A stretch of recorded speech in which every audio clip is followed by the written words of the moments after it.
Hello നമസ്കാരം സുഹൃത്തുക്കളെ, വരൂ കടന്നു വരൂ. നമ്മൾ ഇന്ന് ജോഗ്രഫിയിൽ ഒരു എക്സാം ചെയ്ത് നോക്കാൻ പോവാണ്. അപ്പൊ ഇപ്പൊ തൊട്ടടുത്തൊരു 10th മെയിൻസ് എക്സാം വന്നാൽ നമ്മൾ എങ്ങനെയായിരിക്കും അതിനെ അറ്റൻഡ് ചെയ്യുക, നമ്മൾ അറ്റൻഡ് ചെയ്താൽ എത്ര മാർക്ക് കിട്ടും, ഇതിനകത്ത് ജനറൽ ജോഗ്രഫി ഭാഗത്തുനിന്നുള്ള ക്വസ്റ്റ്യനൊക്കെ പ്രത്യേകിച്ച് എങ്ങനെ നമുക്ക് അഭിമുഖീകരിക്കാം എന്നൊക്കെ നോക്കാൻ വേണ്ടി കുറച്ച് ചോദ്യങ്ങൾ തയ്യാറാക്കിയിട്ടുണ്ട്. പെട്ടെന്ന് ചെയ്ത് നോക്കാം. ഓടി വായു. ഒന്നാമത്തെ ചോദ്യം ഇതാ: പ്രധാനമായും സിലിക്കേറ്റ് ധാതുക്കൾ അടങ്ങിയതും ഭൂമിയുടെ വ്യാപ്തിയുടെ 84% വരുന്നതുമായ ഭൂമിയുടെ പാളി ഏതാണെന്നാണ്. നമ്മളൊരു എക്സാം പോലെ ചെയ്തു നോക്കുകയാണ്. അപ്പോൾ കുറച്ചധികം ചോദ്യങ്ങളെ പെട്ടെന്ന് ചെയ്യാൻ വേണ്ടി ഒത്തിരി അധികം എക്സ്പ്ലനേഷനിലേക്ക് നമ്മൾ പോകുന്നില്ല. ഉത്തരം നിങ്ങൾക്ക് ഇതിനോടകം മനസ്സിലായിട്ടുണ്ടാവും. ആകെ ഭൂമിയുടെ വ്യാപ്തം 100% ആണെങ്കിൽ അതിന്റെ 84% വ്യാപ്തവും എവിടെയാണ് അടങ്ങിയിരിക്കുന്നത്? ഉത്തരം മാൻഡിൽ. ശരിയായ ഉത്തരം. നിങ്ങൾ ഒന്നൊക്കെ എഴുതിയിട്ട് നിങ്ങളുടെ ഓപ്ഷൻ ഏതാണോ അത് എഴുതുക. എന്നിട്ട് ഞാൻ ഏതാണോ ശരി ഉത്തരമൊക്കെ പറയുന്നത് നിങ്ങൾ ശരി അന്നേരം വിട്ട് ഈ ചോദ്യങ്ങൾ ഓരോന്നും നിങ്ങൾ എഴുതി ചെക്ക് ചെയ്ത് നോക്കുക കേട്ടോ. അപ്പൊ മാൻഡിലിന്റെ വ്യാപ്തം 84% പറയാം. 84%. ഓക്കെ. ഇനി മാൻഡിലിന്റെ മാസ് ആണെങ്കിലോ, മാസ് ഏറ്റവും കൂടിയ ഭൂമിക്കകത്തെ പാളി ഏതാണെന്ന് ചോദിച്ചാൽ അതും മാൻഡിലാണ്. മാൻഡിലിന്റെ മാസ് വരുന്നത് സുഹൃത്തുക്കളെ 70%. അപ്പൊ മാൻഡിൽ ജസ്റ്റ് ഇങ്ങനെ എഴുതാണ്. മാൻഡിലിന്റെ മാസ് എത്ര? 70% മാസ് ഇവിടെ പറയാം. അങ്ങനെയാണെങ്കിൽ മാൻഡിലിന്റെ മാസ് അല്ല, വോളിയം, അതായത് വ്യാപ്തം എത്ര? 84%. ഏറ്റവും കൂടുതൽ മാസും ഏറ്റവും കൂടുതൽ വോളിയവും ഉള്ളത് മാൻഡിലിനാണ്.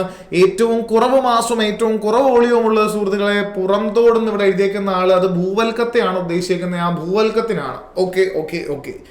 പോകുന്നു രണ്ടാമത്തെ ചോദ്യത്തിലേക്ക്. രണ്ടാമത്തെ ചോദ്യം ഇതാ നിങ്ങൾക്കായി. ഹോഴ്സ് ലാറ്റിറ്റ്യൂഡ് ഇങ്ങനെയും അറിയപ്പെടുന്നു. ഇത് കാറ്റുകളുമായി ബന്ധപ്പെട്ട ഒരു ചോദ്യമാണ്. കാറ്റുകളിൽ ഹോഴ്സ് ലാറ്റിറ്റ്യൂഡ് എന്ന് പറയുന്ന ഒരു അക്ഷാംശ മേഖലയുണ്ട്. ആ അക്ഷാംശ മേഖല താഴെ തന്നിരിക്കുന്നതിൽ ഏതാണ്? പറയൂ. നിങ്ങൾ നിങ്ങളുടെ ഉത്തരം അടയാളപ്പെടുത്തൂ. രണ്ടാമത്തെ ചോദ്യത്തിന്റെ ഉത്തരം ഏതാണ്? ഉപോഷ്ണ ഉച്ചമർദ്ദ മേഖലയാണോ, മധ്യരേഖ ന്യൂനമർദ്ദ മേഖലയാണോ, ഉപധ്രുവീയ ന്യൂനമർദ്ദ മേഖലയാണോ, ധ്രുവീയ ഉച്ചമർദ്ദ മേഖലയാണോ? ഉത്തരം ഏതാ? സിമ്പിൾ, ഉപോഷ്ണ ഉച്ചമർദ്ദ മേഖല. ഹോഴ്സ് ലാറ്റിറ്റ്യൂഡ് എന്നറിയപ്പെടുന്നത് 30 ഡിഗ്രി അക്ഷാംശ മേഖലയാണ്. 30 ഡിഗ്രി അക്ഷാംശ മേഖല എന്ന് പറഞ്ഞാൽ ഏകദേശം ഒരു 25-നും 35-നും ഇടയ്ക്കുള്ള ഒരു 30 ഡിഗ്രി അക്ഷാംശ മേഖല. അങ്ങനെ ഓർത്തോ, ആ ഒരു ബാൻഡാ. 25 ഡിഗ്രി ടു ഒരു 35 ഡിഗ്രി അതിന്റെ ഇടയ്ക്ക് വരുന്ന ഒരു പ്രദേശം നമുക്കൊരു 30 ഡിഗ്രി അക്ഷാംശ മേഖല അങ്ങനെ നമുക്ക് പറയാം. അതിനെ വിളിക്കുന്ന പേരെന്താ? ഉപോഷ്ണ ഉച്ചമർദ്ദ മേഖല എന്നാണ്. That's right. മധ്യരേഖ ന്യൂനമർദ്ദ മേഖല അത് 0 ഡിഗ്രിയാണ്. ഇത് മധ്യരേഖ ന്യൂനമർദ്ദ മേഖലയാ. ഇതറിയപ്പെടുന്ന മറ്റു പേരുകൾ ഏതൊക്കെയാ? മധ്യരേഖ ന്യൂനമർദ്ദ മേഖല അറിയപ്പെടുന്ന മറ്റു പേരുകൾ ഏതൊക്കെയാന്ന് ചോദിച്ചാൽ, ഒന്ന്, കാറ്റ് ഏറ്റവും കുറവുള്ള നിർവാത മേഖല എന്നറിയപ്പെടുന്നത് 0 ഡിഗ്രി ഭൂമധ്യരേഖയുടെ അപ്പുറം ഇപ്പുറം ഒരു 5 ഡിഗ്രി ഉള്ള ഭാഗമാണ്. അത് ഒന്ന് നിർവാത മേഖല. ഇതിനെ ഇംഗ്ലീഷിൽ വിളിക്കുന്ന പേര് ഡോൾഡ്രം എന്നാണ്. ഡോൾഡ്രംസ് എന്നറിയപ്പെടുന്ന മേഖല ഈ നിർവാത മേഖലയാണ്. രണ്ട് അർദ്ധഗോളങ്ങളിലെയും വാണിജ്യവാദങ്ങൾ കണ്ടുമുട്ടുന്ന പ്രദേശം മിക്കപ്പോഴും കാണപ്പെടുന്നത്, അല്ലെങ്കിൽ അതും ITCZ എന്ന് വിളിക്കും, ഇന്റർ ട്രോപ്പിക്കൽ കൺവേർജൻസ് സോൺ. ഇത് കാണപ്പെടുന്നത് മിക്കപ്പോഴും എവിടെയാണ് സുഹൃത്തുക്കളെ? അപ്പൊ നിർവാത മേഖല, ഡോൾഡ്രംസ്, ITCZ ഒക്കെ മിക്കപ്പോഴും എവിടെയായിരിക്കും എന്ന് ചോദിച്ചാൽ മധ്യരേഖ ന്യൂനമർദ്ദ മേഖല ഒരു 0 ഡിഗ്രിയുടെ പരിസര പ്രദേശങ്ങളിലായിരിക്കും. അതുമായിട്ട് കൂടുതൽ ബന്ധമുള്ള ആൾക്കാരാണ് ഓർത്തിരിക്കുക. ഉപധ്രുവീയ ന്യൂനമർദ്ദ മേഖല എത്രയാ? ഇത് 60 ഡിഗ്രിയായി വിളിക്കുന്ന പേരാണ്, നോർത്തും സൗത്തും. ധ്രുവീയ ഉച്ചമർദ്ദ മേഖലയോ ഇത് 90 ഡിഗ്രി നോർത്തും സൗത്തും ആൾക്കാരെ വിളിക്കുന്ന പേരാണ്. രണ്ടാമത്തെ ചോദ്യം കംപ്ലീറ്റ് ചെയ്തിരിക്കുന്നു. മൂന്നാമത്തെ ക്വസ്റ്റ്യൻ ഇതാ പോവാം. തേർഡ് ക്വസ്റ്റ്യൻ ഇതാ നിങ്ങൾക്കായി. സൂര്യന് ചുറ്റും ഭൂമിയുടെ ഭ്രമണത്തിൽ സംഭവിക്കുന്ന പെരിഹീലിയൻ എന്നതുകൊണ്ട് എന്താണ് മനസ്സിലാക്കുന്നത്? പെരിഹീലിയൻ എന്ന് പറഞ്ഞാൽ എന്താണ്? സൂര്യനും ഭൂമിയും അടുത്തു വരുന്നു, സൂര്യനും ഭൂമിയും അകലെ വരുന്നു, സൂര്യനും ഭൂമിയും നേർരേഖയെ വരുന്നു, മുകളിൽ പറഞ്ഞവയെല്ലാം ഏതാണ്? നാലാമതൊരു ഓപ്ഷൻ ഇടാൻ ആലോചിച്ചിട്ടൊന്നും ഇല്ലാത്തത് കൊണ്ടാണ് മുകളിൽ പറഞ്ഞവ എല്ലാം എന്നും പറഞ്ഞ് ചോദ്യകർത്താവ് കൊടുത്തിരിക്കുന്നതാണ് സുഹൃത്തുക്കളെ. നമ്മളിത് മനസ്സിലാക്കണം. ആ ബുദ്ധിമുട്ട് നമ്മൾ മനസ്സിലാക്കണം. യെസ്, നിങ്ങളുടെ ഉത്തരം സൂര്യനും ഭൂമിയും അടുത്തടുത്തായി വരുന്നു. ദ ആൻസർ ഈസ് വളരെ വളരെ വളരെ കറക്റ്റ് ആണ്. പെരി എന്ന വാക്കിന്റെ അർത്ഥം അടുത്ത എന്നാണ്. പെരി മീൻസ് അടുത്ത് എന്ന് ഓർത്തിരിക്കുക. അപ്പെന്ന് എവിടെയെങ്കിലും കേട്ടാൽ അകന്നെന്നാണ്. അകന്ന് അല്ലെങ്കിൽ അകലെ. അപ്പോ അപ്ഹീലിയൻ എന്ന് പറയുന്നത് അകലെയുള്ളതിനെ സൂചിപ്പിക്കാനാണ്.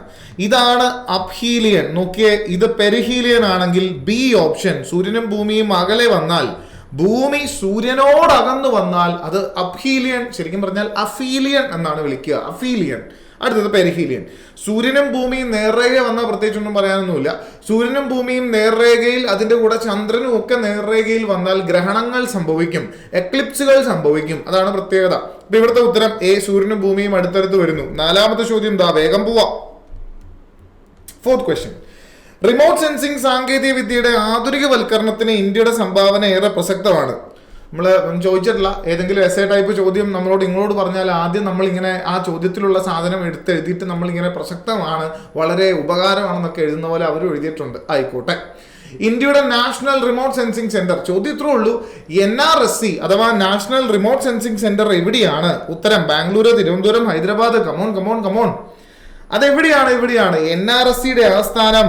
അതേ സുഹൃത്തുക്കളെ, സി ഉത്തരം, ശരിയായ ഉത്തരം ഹൈദരാബാദ് ആണ് നാഷണൽ റിമോട്ട് സെൻസിംഗ് സെന്റർ ഉള്ളത്. ബാംഗ്ലൂരിലുള്ളത് എന്താണ്? ISROയുടെ ആസ്ഥാനം അവിടെയാണ്. ഇസ്രോയുടെ ആസ്ഥാനം എവിടെയാണെന്ന് ചോദിച്ചാൽ ബാംഗ്ലൂർ അന്തരീക്ഷ് ഭവൻ എന്നൊക്കെ നിങ്ങൾ പഠിച്ചിട്ടുണ്ട്. തിരുവനന്തപുരത്തുള്ളത് എന്താ? VSSC ആണ്. VSSC വിക്രം സാരാഭായ് സ്പേസ് സെന്ററിന്റെ ആസ്ഥാനമാണ് തിരുവനന്തപുരം ഒക്കെ നമുക്ക് പറയാൻ പറ്റുക. തിരുവനന്തപുരത്ത് പിന്നെ വലിയ വലിയ LPSC ഒക്കെ ഉണ്ട്, അതിലേലും പെട്ടെന്ന്. ഡെറാഡൂണിൽ എന്താ? ഈ ചോദിച്ചതുമായി ബന്ധമുള്ള, റിമോട്ട് സെൻസിംഗുമായി ബന്ധമുള്ള മറ്റു പ്രധാനപ്പെട്ട ഒരു സ്ഥാപനമാണ് ഡെറാഡൂണിലുള്ളത്. അതിന്റെ പേര് IIRS എന്നാണ്, Indian institute of remote sensing എന്നാണ് സുഹൃത്തുക്കളെ ആ സ്ഥാപനം അറിയപ്പെടുന്നത്. യെസ്, 4 ചോദ്യങ്ങൾ കംപ്ലീറ്റ് ചെയ്തു. 5ാമത്തെ ചോദ്യം ഇതാ, 5th ക്വസ്റ്റ്യൻ. ഉൾനാടൻ ജലപാതകൾ രാജ്യത്തിന്റെ സാമ്പത്തിക വളർച്ചയെ ത്വരിതപ്പെടുത്തുന്നു. ദേശീയ ജലപാത 4 ഇവയിൽ ഏതൊക്കെ സ്ഥലങ്ങളെ ബന്ധിപ്പിക്കുന്നുവെന്നാണ്.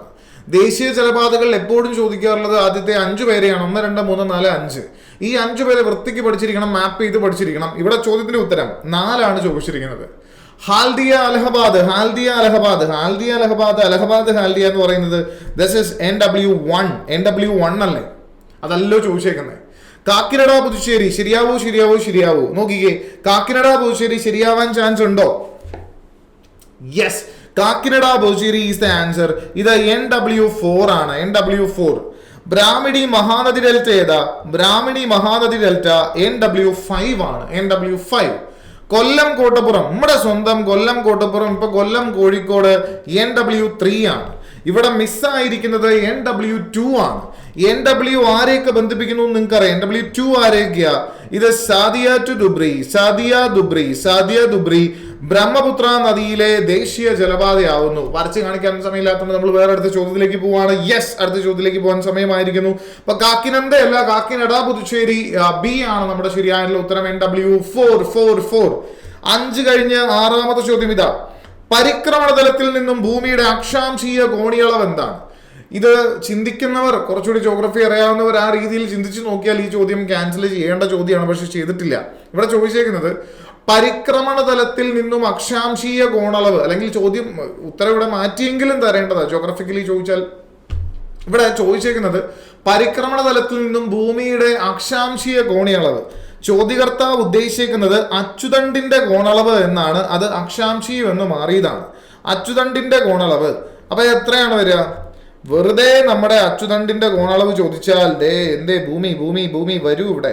ഇത് ഭൂമി, ഇത് അച്ചുതണ്ട്. വെറുതെ ഈ അച്ചുതണ്ടിന്റെ കോണളവ് ചോദിച്ചു കഴിഞ്ഞാൽ നമ്മൾ ഈസി ആയിട്ട് പറയും. അതെങ്ങനെയാ പറയുന്നത്? ഈ ലംബമായി വെർട്ടിക്കലി നമ്മളിങ്ങനെ മുറിച്ചാൽ, ഇതിങ്ങനെ ലംബമായി ഭൂമിയെ മുറിക്കാന്ന് വിചാരിച്ചോളൂ. ഇങ്ങനെ ലംബമായി മുറിച്ചാൽ ലംബമായി മുറിച്ചു കഴിഞ്ഞാൽ ഇവിടെ നമുക്ക് കിട്ടുന്ന ആംഗിൾ ആണ് നമ്മുടെ സാധാരണ ഭൂമിയുടെ വെറുതെ അച്ചുതണ്ടിന്റെ ചെരിവെന്ന് പറയുന്നത്. ആ വെർട്ടിക്കൽ പ്ലെയിനുമായി ലംബതലവുമായിട്ടുള്ള ആംഗിൾ ആണ് വെറുതെ പറയാറുള്ളത്. 23 ഡിഗ്രി ശരിയാണ്. പരിക്രമണ തലത്തിൽ നിന്നും അച്ചുതണ്ടിന്റെ ചെരിവ് എത്രയാണെന്ന് ചോദിച്ചാൽ ഇതാണ് അച്ചുതണ്ട്. പരിക്രമണ തലം നിങ്ങൾ മനസ്സിലാക്കൂ. ഭൂമി സൂര്യനെ ചുറ്റുന്ന ഭൂമധ്യരേഖയല്ല പറയുന്നത്. ഭൂമധ്യരേഖ ഏതാന്ന് ചോദിച്ചാൽ ഇതാണ് ഭൂമധ്യരേഖ. അച്ചുതണ്ടിന് പെർപെൻഡിക്കുലർ ആയിരിക്കും ഭൂമധ്യരേഖ. ഈ വരച്ചേക്കുന്ന ഭൂമധ്യരേഖ. അപ്പൊ ഇവിടെ ചോദ്യം ഇതാണ്. പരിക്രമണ തലം ഇതാണ്. ഇത് സൂര്യൻ, ഇത് ഭൂമി. ഇങ്ങനെ ഭൂമി സൂര്യനെ ചുറ്റി കറങ്ങുന്ന ഈ പ്ലെയിൻ, ഈ പ്രതലം ഇതാണെങ്കിൽ ഇതുമായിട്ടുള്ള ആംഗിൾ ഇത് എത്രയാണെന്നാണ് ഇവിടെ ശരിക്കും ഉദ്ദേശിച്ചിരിക്കുന്നത്. ചോദ്യകർത്താവ് ഉദ്ദേശിച്ചിരിക്കുന്നത് അതാ. എങ്കിൽ ഉത്തരം ഏത് വരണം? ഇത് 90 ഡിഗ്രി, ഇത് 90 ഡിഗ്രി, ഇത് 90 ഡിഗ്രി, ഇത് 90 ഡിഗ്രി. 90 23 വരെ പോയാൽ ബാലൻസ് ഉള്ളത് ഇവിടുത്തെ ഡിഗ്രി. എങ്കിൽ ഉത്തരം 66 ഡിഗ്രി. ശരിയായ ഉത്തരം ഓപ്ഷൻ ഡി ഓപ്ഷൻ ശരിയായ ഉത്തരം 66 ഡിഗ്രി. പരിക്രമണ തലവുമായി നമ്മുടെ അച്ചുതണ്ട് ഉണ്ടാക്കുന്ന ആംഗിൾ ഇത്രയാണ്. ചോദ്യം സമയം പോകുന്നു. 7ാമത്തെ ചോദ്യത്തിലേക്ക്. ഇതാ 7th ക്വസ്റ്റ്യൻ. സമമർദ്ദ രേഖകൾ തമ്മിലുള്ള അകലം കൂടുതലാണെങ്കിൽ മർദ്ദച്ചെരിവ് കൂടുതലായിരിക്കും. രണ്ടാമത്തെ പ്രസ്താവന, മധ്യരേഖാ പ്രദേശങ്ങളിൽ നിന്ന് ധ്രുവങ്ങളിലേക്ക് പോകുന്തോറും കോറിയോലിസ് ബലം വർദ്ധിച്ചു വരുന്നു എന്നാണ് പറഞ്ഞിരിക്കുന്നത്. പ്രസ്താവന 1 നോക്കൂ, നിങ്ങളുടെ ഉത്തരം നിങ്ങൾ അടയാളപ്പെടുത്തൂ. സമമർദ്ദ രേഖകൾ തമ്മിലുള്ള അകലം കൂടുതലാണെങ്കിൽ മർദ്ദച്ചെരിവ് കൂടുതലായിരിക്കും എന്നാണ് പറഞ്ഞിരിക്കുന്നത്. സമമർദ്ദ രേഖ ഐസോബാർ എന്നാണ്. അപ്പൊ ഇങ്ങനെ അടുത്തടുത്തുള്ള ഐസോബാർ 1010, 1011, 1012, 1013, 1014 ഇതെല്ലാം മില്ലിബാർ യൂണിറ്റ് പറഞ്ഞേക്കുന്ന. ഇനി ഇവിടെ രണ്ടെണ്ണം അകലം കൂടുതലാണ്. ഇത് 1010, ഇത് 1011. 1014 മർദ്ദമുള്ള സ്ഥലത്ത് നിന്ന് 1010 മർദ്ദമുള്ള, ഇത് XY സ്ഥലങ്ങളാണ്. ഇത് XY, ഇത് XY, രണ്ട് തമ്മിലുള്ള ദൂരം തുല്യമാണ്. അപ്പൊ ഇവിടെ നിന്ന് ഇങ്ങോട്ട് കാറ്റ് വീശാനുള്ള സാധ്യത Yയിൽ നിന്ന് Xയിലേക്ക് കൂടുതലാണ്. കാര്യം ഇവിടെ 1014, ഇവിടെ 1010. ഈ രണ്ട് സ്ഥലങ്ങളും തമ്മിലുള്ള മർദ്ദ വ്യത്യാസം 4 മില്ലിബാർ ഉണ്ട്. ഈ 1010ഉം ഇവിടെ 1011 നിൽക്കുക. ഇവിടുത്തെ ഇപ്പൊ Yയും Xും തമ്മിൽ, ഈ സമയത്ത് Yയും Xും തമ്മിൽ 1 മില്ലിബാറിന്റെ വ്യത്യാസമേ ഉള്ളൂ. ഇനി നമുക്ക് നോക്കാം. സമമർദ്ദ രേഖകൾ തമ്മിലുള്ള അകലം കൂടുതലാണെങ്കിൽ അവിടെ മർദ്ദ ചെരിവ് കൂടുതലായിരിക്കും എന്നാണ് പറഞ്ഞേക്കുന്നത്. ഇവിടെ 1 മില്ലിബാറേ ഉള്ളൂ. വലിയ മർദ്ദ ചെരിവില്ല, വലിയ മർദ്ദ വ്യത്യാസമില്ല. ഇവിടെ ശക്തിയായി കാറ്റൊന്നും വീശില്ല. പക്ഷെ ഇവിടെ നോക്കിയേ, 1014, 1010, 4 മില്ലിബാറിന്റെ വ്യത്യാസം ഇങ്ങോട്ടേക്ക് പോകുമ്പോൾ നമുക്ക് പറയാൻ പറ്റും പെട്ടെന്ന് മർദ്ദ വ്യത്യാസം സംഭവിക്കുന്നു, മർദ്ദ ചെരിവ് കൂടുതലാണ്. ഇവിടെ പറഞ്ഞേക്കുന്നത് സമമർദ്ദ രേഖകൾ തമ്മിലെ അകലം കൂടുതലാണെങ്കിൽ മർദ്ദച്ചെരിവ് കൂടുതലല്ല, കുറവായിരിക്കണം. മർദ്ദച്ചെരിവ് കുറവായിരിക്കണം. ബി സിറ്റുവേഷൻ അവർ ഉദ്ദേശിക്കുന്നത്. പക്ഷെ മാറ്റി തന്നു, നമ്മളെ ചിന്തിപ്പിക്കാനാ. ഇത് ഒന്നാമത്തെ. അപ്പൊ തെറ്റാണ്. രണ്ടാമത്തെ, മധ്യരേഖാ പ്രദേശം 0 ഡിഗ്രിയിൽ നിന്ന് 90 ഡിഗ്രിയിലേക്ക് പോകുമ്പോൾ കോറിയോലിസ് ബലം വർദ്ധിക്കുന്നു എന്നാണ് പറഞ്ഞത്. ശരിയാ. മധ്യരേഖാ പ്രദേശത്ത് കോറിയോലിസ് ബലം കുറവും, നമ്മൾ 90 ഡിഗ്രി ഭാഗത്തേക്ക് പോകുമ്പോൾ കോറിയോലിസ് ബലം കൂടുതലുമാണ്. ഈ പ്രസ്താവന ശരിയാണ്. ബി പ്രസ്താവന 2 ആണ് ശരിയായ പ്രസ്താവന. 1 തെറ്റാണ്. അത് തിരിച്ചു തരണമായിരുന്നു. ഓക്കെ. എട്ടാമത്തെ ചോദ്യം തെറ്റിച്ചില്ല എന്ന് വിചാരിക്കുന്നേ. എട്ടാമത്തെ ചോദ്യം നോക്കാം. തെക്കേ ഇന്ത്യൻ മഹാസമുദ്രത്തിൽ മൺസൂൺ സീസണിൽ രൂപം കൊള്ളുന്നതും ഇന്ത്യയുടെ പടിഞ്ഞാറേ തീരസമുദ്രത്തിൽ ഒരു അത്യാവശ്യം നല്ലപോലെ മഴ ലഭിക്കാൻ കാരണമാവുന്നതുമായ ഉച്ചമർദ്ദം. സംഭവത്രേ ഉള്ളൂ. മൺസൂണിന്റെ ഓൺസെറ്റുമായി ബന്ധപ്പെട്ട ഇത്തിരി ഹൈ ക്ലാസ് ക്വസ്റ്റ്യൻ ആണിത്. ഇത് നമ്മുടെ ഡിഗ്രി ലെവലിലും അതിന്റെ അപ്പുറമൊക്കെ ചോദിക്കാൻ പറ്റിയ തരത്തിലുള്ള ചോദ്യമാണ്. ഈ പരീക്ഷയൊക്കെ എഴുതിയ 10ാം തരത്തിലുള്ള പാവം ഉദ്യോഗാർത്ഥികൾ കഷ്ടപ്പെട്ടു പോയി. നിങ്ങളുടെ കട്ട് ഓഫും പക്ഷെ കുറഞ്ഞിട്ടുണ്ടാവും എന്നൊക്കെ വിചാരിക്കുന്നു. നോക്കാം. അപ്പൊ ഇവിടെ മഴ പെയ്യാൻ സഹായിക്കുന്ന ഇന്ത്യൻ മഹാസമുദ്രത്തിന്റെ തെക്ക് ഭാഗത്ത് രൂപപ്പെടുന്ന, ഇത് ഇന്ത്യ എന്ന് കരുതുക.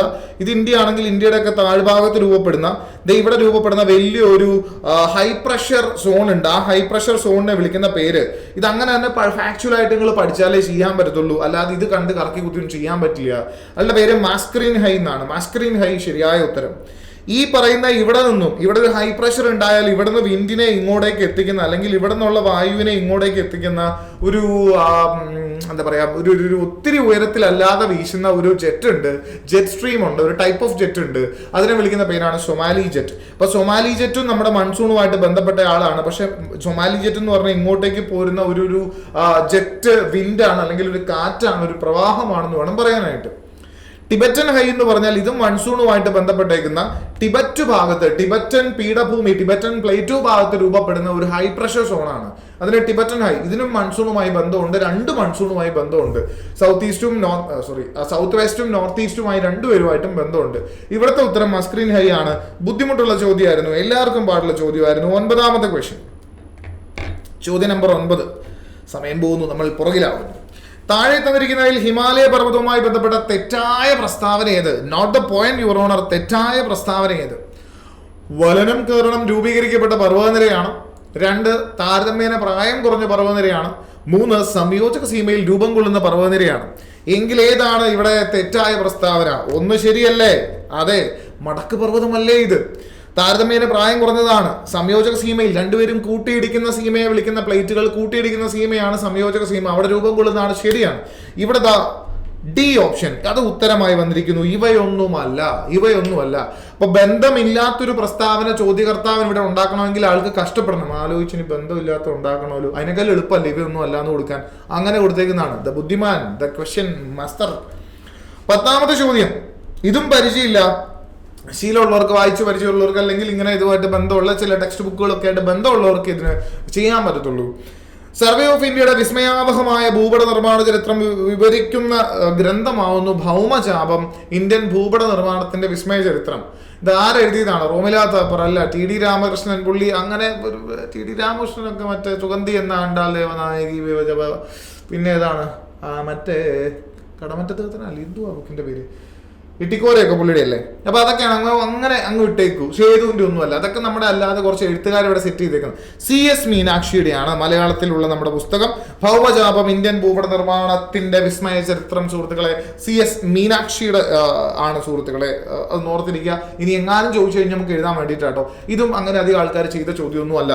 പകുതി നിങ്ങളുള്ള ഇപ്പൊ ചെയ്യുന്ന പകുതി ആൾക്കാരും ഒരു പക്ഷെ ചെയ്തിട്ടുണ്ടാവില്ല. 11ാമത്തെ ചോദ്യം, ഓവർലാപ്പോട് കൂടിയ ഒരു ജോഡി ആകാശീയ ചിത്രങ്ങളിൽ നിന്നും ത്രിമാന ദൃശ്യം ലഭിക്കാൻ ഉപയോഗിക്കുന്ന ഉപകരണം പ്യൂർ SCRT ആണ്. ആകാശ കണ്ണുകളും അറിവിന്റെ ലോകവും എന്നും പറഞ്ഞൊരു ചാപ്റ്റർ ഉണ്ട്. അതിന്റെ അകത്ത് ഡയറക്റ്റ് പറഞ്ഞിരിക്കുന്ന കാര്യമാണ്. ഏതാണ് അതിനെ വിളിക്കുന്ന പേര്? Telescope no, microscope no, kaleidoscope no, ഏതാണ്? സ്റ്റീരിയോസ്കോപ്പ്. അതായത് ഒന്നിലധികം ഇപ്പൊ ആകാശത്ത് ഫോട്ടോ എടുക്കുകയാണെങ്കിൽ ഒരു പ്രദേശത്തിന്റെ തന്നെ പല ആംഗിളിൽ നിന്നുള്ള ഫോട്ടോ ഉണ്ടാവും. ഈ ഫോട്ടോസ് എല്ലാം ചേർത്ത് വെച്ച് ഒരു 3D ഇമേജ് ഉണ്ടാക്കുന്നത് സ്റ്റീരിയോസ്കോപ്പ് എന്ന് പറഞ്ഞ ഉപകരണമാണ് സുഹൃത്തുക്കളെ. 12ാമത്തെ ചോദ്യം ഇതാ, സമുദ്രനിരപ്പിൽ നിന്നും ഒരേ ഉയരമുള്ള സ്ഥലങ്ങളെ ബന്ധിപ്പിച്ച് യോജിപ്പിച്ച് ഭൂപടത്തിൽ വരയ്ക്കുന്ന രേഖകളെ വിളിക്കുന്ന പേരെന്താണ്? ഒരേ ഉയരം എന്ന് പറഞ്ഞാൽ അത് ഏതാ? അറിയാതെ കോണ്ടൂർ രേഖകൾ. ശരിയായ ഉത്തരം കോണ്ടൂർ രേഖകളാണ്. ഐസോബാർ എന്താ? പ്രഷർ, മർദ്ദമാണ് ഇവിടെ ഉദ്ദേശിക്കേണ്ടത്. സമമർദ്ദ രേഖ ഐസോബാർ. ഐസോതേം എന്താ? താപം, ടെമ്പറേച്ചർ ആണ് ഐസോതേം.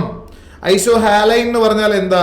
ഹാലൈൻ എന്ന് പറഞ്ഞാൽ സലൈൻ ആലോചിക്കണം. സലൈൻ എന്ന് പറഞ്ഞാൽ ലവണത്വം. സമുദ്രത്തിൽ ഒരേ ലവണത്വമുള്ള പ്രദേശങ്ങളെ പരസ്പരം ബന്ധിപ്പിച്ചുകൊണ്ട് വരയ്ക്കുന്ന സാങ്കല്പിക രേഖകളെ വിളിക്കുന്ന പേരാണ് ഐസോഹാലൈൻ. ഐസോ ലൈനുകൾ പഠിച്ചു വെക്കുന്ന എപ്പോഴും നല്ലതാണ്. ഏതെങ്കിലും ഐസോലൈൻ്റെ ചോദ്യമൊക്കെ വരുന്നത് നമുക്ക് പ്രതീക്ഷിക്കാം, അങ്ങനെയൊക്കെ വരാറുണ്ട്. 13ാമത്തെ ചോദ്യം, ഹരിതഗൃഹവാതകങ്ങൾ നിയന്ത്രിക്കുന്നതിനായിട്ടുള്ള ആഗോള ശ്രമങ്ങളിൽ ഏറ്റവും പ്രധാനമായ പ്രോട്ടോകോൾ. കുറച്ച് പ്രോട്ടോകോളുകൾ തന്നിട്ടുണ്ട്. Nagoya, Cartagena, Kyoto protocol, Ramsar protocol അല്ല, റാംസാർ കൺവെൻഷൻ എന്നറിയപ്പെടുക. നഗോയയും കാർട്ടജീനയൊക്കെ ബന്ധപ്പെട്ടിരിക്കുന്നത് ബയോഡൈവേഴ്സിറ്റിയും ജൈവ വൈവിധ്യങ്ങളുടെ സംരക്ഷണവുമായി ബന്ധപ്പെട്ടാണ്. ക്യോട്ടോ പ്രോട്ടോകോൾ ആണ് സുഹൃത്തുക്കളെ നമ്മളുടെ ഉത്തരം. ഇതാണ് ഗ്രീൻ ഹൗസ് ഗ്യാസസിന്റെ ഒക്കെ എമിഷൻ കുറയ്ക്കാനും ഉൽപ്പാദിപ്പിക്കുന്ന അളവ് കുറയ്ക്കാനൊക്കെ ആയിട്ട് കൊണ്ടുവന്നത്. വിജയിച്ചൊന്നുമില്ല. അമേരിക്കയൊക്കെ അതിൻ്റെ അന്ന് പിന്മാറിപ്പോയി, കാനഡയൊക്കെ പോയി. എന്നാലും ക്യോട്ടോ പ്രോട്ടോകോൾ 2005 എഫക്റ്റീവ് ആയിട്ട് വന്ന ക്യോട്ടോ പ്രോട്ടോകോൾ ആണ് സുഹൃത്തുക്കളെ ഏറ്റവും പ്രധാനപ്പെട്ടത്. അത് കഴിഞ്ഞ് ഇപ്പോൾ റണ്ണിങ് ആയിട്ടുള്ളത് പാരീസ് എഗ്രിമെന്റ് ഒക്കെയാണ്. റാംസാർ കൺവെൻഷനോ വെറ്റ്ലാൻഡുമായി ബന്ധപ്പെട്ടാണ്, തണ്ണീർത്തടങ്ങളുടെ സംരക്ഷണവുമായി ബന്ധപ്പെട്ടാണ് Ramsar convention. So answer is C. 14ാമത്തെ ചോദ്യം പെട്ടെന്ന് നമുക്ക് തീർക്കാം. രാത്രികാലങ്ങളിൽ പർവ്വത പ്രദേശത്തു നിന്നും താഴ്വാരത്തേക്ക് വീശുന്ന കാറ്റ്. എന്ത് സിമ്പിൾ ചോദ്യം. കാറ്റ് എവിടുന്ന് വീശുന്നോ ആ വരുന്നത് എവിടെ നിന്നാണോ അതിനനുസരിച്ചാണ് നമ്മൾ പേര് കൊടുക്കുക. രാത്രികാലങ്ങളിൽ പർവ്വതത്തിന്റെ മേളിൽ നിന്ന് വായു തണുത്തൂർന്നിറങ്ങി താഴ്ത്തോട്ട് പോരുന്നതിന് പർവ്വതത്തിൽ നിന്ന് വരുന്ന കാറ്റിനെ വിളിക്കുന്ന പേരെന്താ? പർവ്വതക്കാറ്റ്. കരയെന്നുള്ളത് കരക്കാറ്റ്, താഴ്വരയെന്നുള്ളത് താഴ്വരക്കാറ്റ്, കടലിൽ നിന്നുള്ളത് കടക്കാറ്റ്. അതെ ഈ ചോദ്യം 14 The last and the final question of the video. നിങ്ങളുടെ അവസാനത്തെ ചോദ്യം ഇതാ. ധരാതലീയ ഭൂപടങ്ങളിൽ വടക്ക് തെക്ക് ദിശയിൽ വരച്ചിട്ടുള്ള രേഖകളെ വിളിക്കുന്ന പേരെന്താണ്? ധരാതലീയ ഭൂപടങ്ങളിൽ സ്ഥലങ്ങളെയൊക്കെ ഒന്ന് സൂചിപ്പിക്കാനായിട്ട് നമ്മൾ അക്ഷാംശ രേഖാംശ രേഖകൾ അല്ലാതെ ചില രേഖകൾ ഉപയോഗിക്കാറുണ്ട്. അതിന് ഉദാഹരണമാണ് ഒന്ന് ഈസ്റ്റിങ്സ്, മറ്റൊന്ന് നോർത്തിങ്സ്. അങ്ങനെ ഗ്രിഡുകൾ ഉണ്ടാക്കാൻ ഉപയോഗിക്കുന്ന ഈ രേഖകളിൽ ഏത് രേഖയാണ് വടക്ക് തെക്ക് ദിശയിൽ വരയ്ക്കുക? വടക്ക് തെക്ക് ദിശയിൽ വരയ്ക്കുന്ന ആളുടെ നമ്പർ 1, 2, 3, 4 എന്നും പറഞ്ഞിങ്ങനെ വലത്തോട്ട് കൂടി പോവുക ചെയ്യുന്നത്. ഇങ്ങനെ വടക്ക് തെക്ക് ദിശയിൽ വരയ്ക്കുന്നത് ഇങ്ങനെ ഏത് ദിശയിലേക്കാണ് ഇവരുടെ നമ്പർ കൂടി പോവുക? 1, 2, 3, 4 വലത്തോട്ടെന്ന് പറഞ്ഞു. ശരിക്കും ഒരു ദിശ പരിഗണിക്കുകയാണെങ്കിൽ ഇത് കിഴക്കോട്ടല്ലേ കൂടി പോകുന്നത്. കിഴക്കോട്ട് ഈ നമ്പറിന്റെ വാല്യൂ കൂടി പോകുന്ന വടക്ക് തെക്ക് ദിശയിൽ വരയ്ക്കുന്ന ആൾക്കാരെ നമ്മൾ വിളിക്കുന്ന സുഹൃത്തുക്കളെ എന്ത്? ഈസ്റ്റിങ്സ്. ഈസ്റ്റിലോട്ട് പോകുമ്പോൾ വാല്യൂ കൂടുന്നവരാണ് ഈസ്റ്റിങ്സ്. നോർത്തിലേക്ക് പോകുമ്പോൾ വാല്യൂ കൂടുന്നവരാണ് നോർത്തിങ്സ്. അപ്പൊ ഞാൻ ഇങ്ങനെ വരച്ചാലോ? ഓക്കെ, ഇങ്ങനെ വരയ്ക്കുന്ന ആൾക്കാരെ വിളിക്കുന്ന പേരാണ് നോർത്തിങ്സ്. ഇതാണ് നോർത്തിങ്സ്. അപ്പൊ ഈ ദിശ ഏതാ? കിഴക്ക് പടിഞ്ഞാറ് ദിശയിൽ വരയ്ക്കുന്ന ആളാണ്. അപ്പൊ ഇത് നോർത്തിങ്സ് ആണ്. ഇയാളെ വിളിക്കുന്ന പേരാണ് ഈസ്റ്റിങ്സ്. ഓക്കെ, 15 ചോദ്യങ്ങൾ ചെയ്തിരിക്കുന്നു. നിങ്ങളുടെ മാർക്ക് എത്ര മാർക്ക് കിട്ടി? കമന്റ് ചെയ്യൂ. നിങ്ങൾ ചെയ്യൂ സുഹൃത്തുക്കളെ, കമന്റ് ചെയ്യൂ. മാർക്ക് കുറവാണെങ്കിൽ കമന്റ് ചെയ്താലും കണ്ടിന്യൂ അഭിമാനശത ഉണ്ടാകുന്നതൊക്കെയാണ്, കുഴപ്പമൊന്നുമില്ല. നിങ്ങൾ മനസ്സിലാക്കിയാൽ മതി. ഈ ഒരു അവസ്ഥയിൽ നിങ്ങൾ എക്സാം എഴുതി കഴിഞ്ഞാൽ ചിലപ്പോൾ പാടുള്ള എക്സാം ആവാം, ചിലപ്പോൾ എളുപ്പമുള്ള എക്സാം ആവാം, എങ്ങനെയുള്ള ആയിക്കോട്ടെ.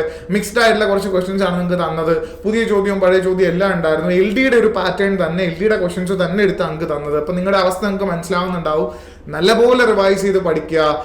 നമുക്ക് പറ്റാവുന്നതിന്റെ മാക്സിമം നമ്മൾ സ്കോർ ചെയ്യുന്നു, അബദ്ധങ്ങൾ കാണിക്കാതെ സ്കോർ ചെയ്യുന്നു. ആ രീതിയിൽ മോക്ക് എക്സാം ഒക്കെ എഴുതി ഒരു ശീലമൊക്കെ ഉണ്ടാക്കുക.